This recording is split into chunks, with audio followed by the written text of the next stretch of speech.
বুধবার 25শে বৈশাখ বিশ্বকবি রবীন্দ্রনাথ ঠাকুরের জন্মতিথি।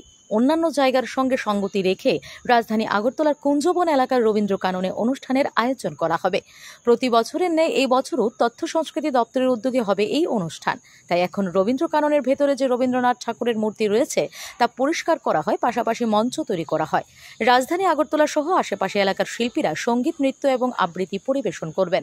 সকালে হবে রবীন্দ্র কাননে অনুষ্ঠান, তারপর বিকেল বেলা রাজ্য সরকারের তথ্য সংস্কৃতি দপ্তরের উদ্যোগে রবীন্দ্র শতবার্ষিকী ভবনে সাংস্কৃতিক অনুষ্ঠানের আয়োজন করা হবে। অন্যান্য জায়গার মতো সারা রাজ্য জুড়ে বিশ্বকবির জন্মদিন প্রিয় যাপন করা হবে।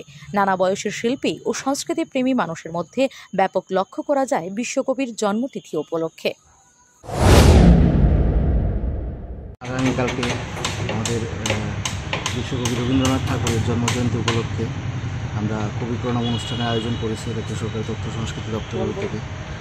তো আগামীকালকে প্রভাতী অনুষ্ঠানটি এখানে রবীন্দ্র কাননে হবে, স্থানীয় রবীন্দ্র কাননে ভোর 6:30 নাগাদ হবে।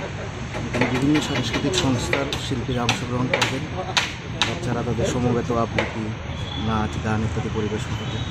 তার বাইরেও আমরা সন্ধ্যাকালীন অনুষ্ঠানের আয়োজন করেছি রবীন্দ্র ভবন হল নাম্বার 2-তে। ওইখানেও সন্ধ্যা 6টার দিকে সাংস্কৃতিক অনুষ্ঠানের আয়োজন করা হয়েছে।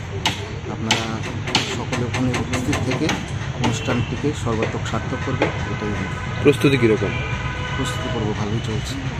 রবীন্দ্র ভবনও কাজ চলছে, এখানে চলছে, আশা করি ভালো।